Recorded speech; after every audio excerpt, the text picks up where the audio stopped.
Sa mapa ng Binmalay, pinarangalan ng DAB4 sa Gawad pasasalamat. Ang detalye ng balita mula kay Kapar Lorna Hernandez. Quarter na.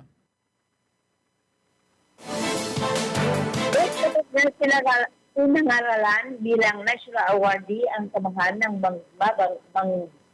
magbabagusan ng Pangasinan o sa MAPA matapos tanggapin ang Gawad pasasalamat sa mga kabalikat ng Pangingisdaan Award mula sa Department of Agriculture, Bureau of Fisheries and Aquatic Resources.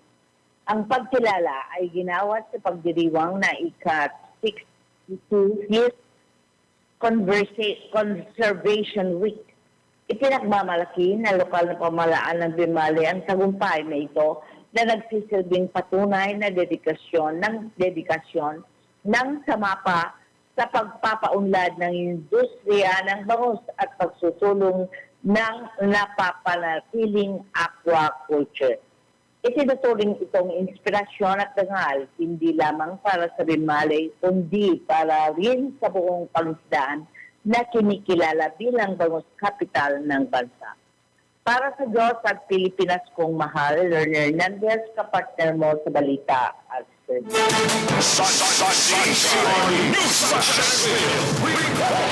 DOH Ilocos nagsanay ng mga eksperto sa vaccine cold chain. Alamin natin ang balita mula kay Marcela Balagorcila.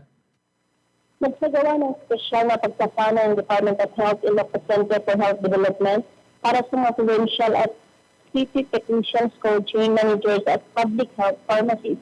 Ang nasabing pagsasanay ay pangunguna ng National Immunization Program at Cold Chain Management Unit patungkol ang UNICEF. Layunin ng programa at tiyakin ang maayos sa pangalaga ng supply ng bakuna sa pamamagitan ng preventive maintenance at troubleshooting skills.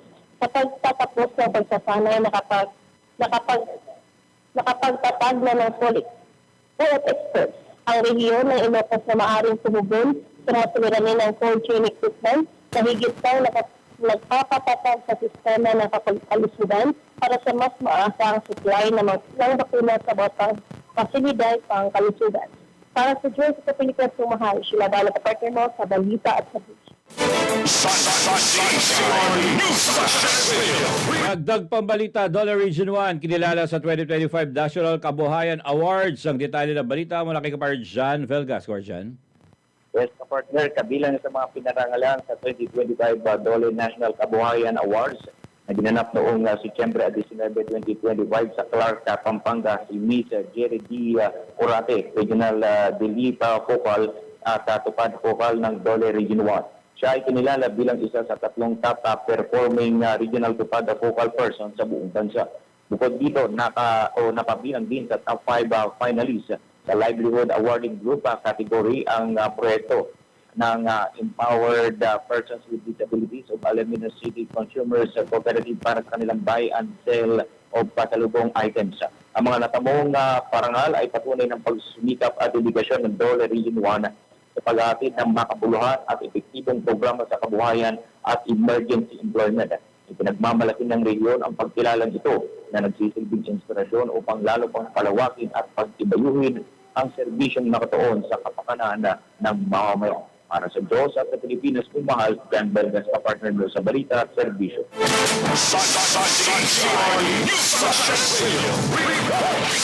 Samantala, Intercollegiate Athletic Competition 2025 pinasimulan sa Alaminos City. Alamin natin ang balita mula kay Kapar Lorna Hernandez. Quarter na. Formal na binuksan sa Alaminos City ang Intercollegiate Athletic Competition 2025 sa pamagitan ng isang tree planting activity na sinundan naman na larong lahi. Dumagundong naman ang Alaminos City Gymnasium sa hiwawan at sigawan ng magtagisan ng galing ang iba't ibang pamantasan sa iba't ibang laro at kompetisyon.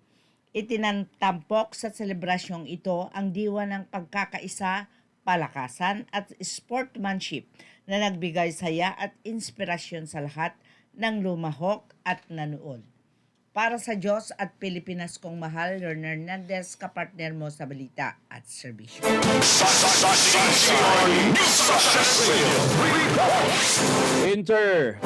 Libreng chest x-ray at check-up hatid ng LGU Bani sa Setyembre. Ang detalye mula kay Parshila Balagwarshila.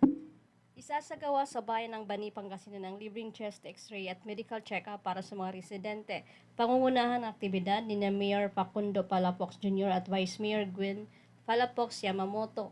Gaganapin ang unang araw ng serbisyo sa darating na Setyembre 23 sa TIEP Barangay Hall mula alas 8 ng umaga hanggang alas 2 ng hapon. Susundan ito sa September 24 sa Baay Covered Court sa parehong oras. Inaasang aabot sa maximum na 200 katao kada araw ang makikinabang sa libreng chest x-ray. Kasabay nito ay gaganapin din ang libreng medical consultation para sa mga residente bilang bahagi ng programang pangkalusugan ng pamalaang bayan ng Bani. Para sa Diyos at sa Pilipinas kong mahal, Sheila Balo, ka-partner mo sa balita at serbisyo.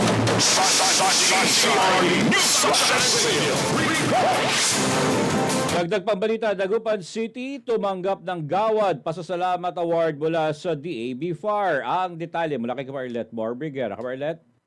Pinarangalan ng Department of Agriculture, Bureau of Fisheries and Aquatic Resources o DAB-FAR ang Dagupan City sa pamamagitan ng Gawad Parangal sa mga balikat ng pangisdaan, Gawad Pasasalamat, isang pambansang parangal na ginawad kay dinaos na 62nd Fish Conservation Week sa Lokcent Hotel, Quezon City, itong Biyernes, September 19. Kinilala ng BFAR ang Dagupan dahil sa dedikasyon nito sa pangangalaga at pagpapaunlad ng kabuhayan ng mga mangisda na nagsisiguro ng pangmatagalang paglago ng sektor sa pangisdaan. Tinanggap ang parangal ni Vice Mayor Dean Brian Cua at City Agriculturist May Ann Solomon bilang kinatawan ng lungsod. Ayon kay Mayor Belen Fernandez, ang pagkilalang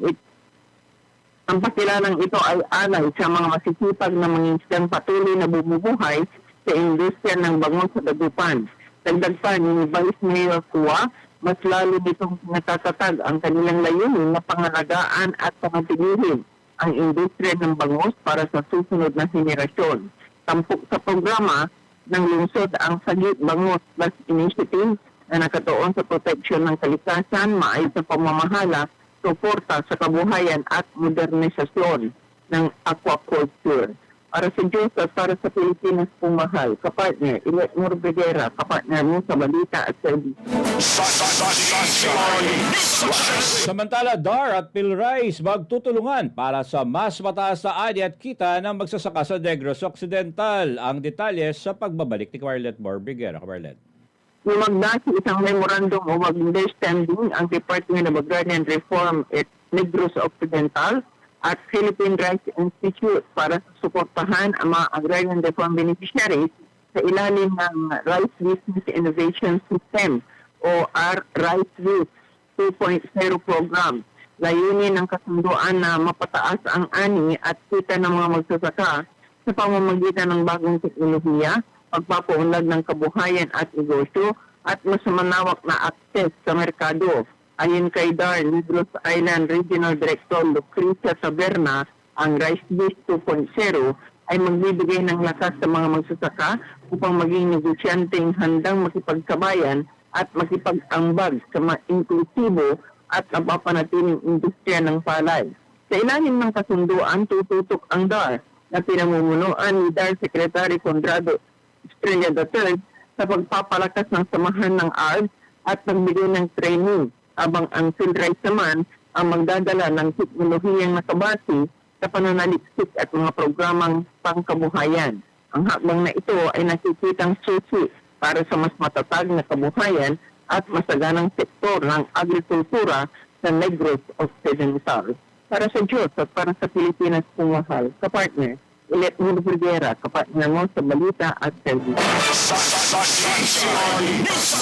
Iba pang balita, Enhanced LDR-MP training isinagawa para sa mga LGU ng Pangasinan. Ang detalye ng balita mula kay Kapartner Bienberg Gabinya. Kapartner? Yes, good morning kapartner. Isinagawa ang September 15 hanggang 19 ang Enhanced Local Disaster Risk Reduction and Management Planning o LDRRMP training para sa mga lokal na pamahalaan sa Pangasinan. Pinungunahan ito ng Office of the Civil Defense katuwang ang Provincial Disaster Risk Reduction and Management Office, DILG at mga piling municipal DRRMOs mula sa iba't ibang bayan.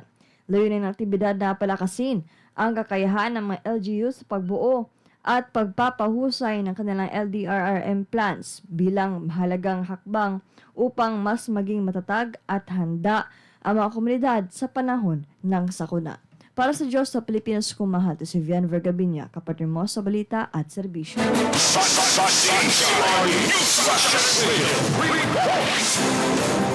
At sa uling detalye ng ating balita, regional high-value drug personality na kabilang sa provincial target list ng Ilocos Sur, inaresto ng PIDEA Regional Office 1. Ang detalye mula kay Kaparjan Velgas. Kaparjan.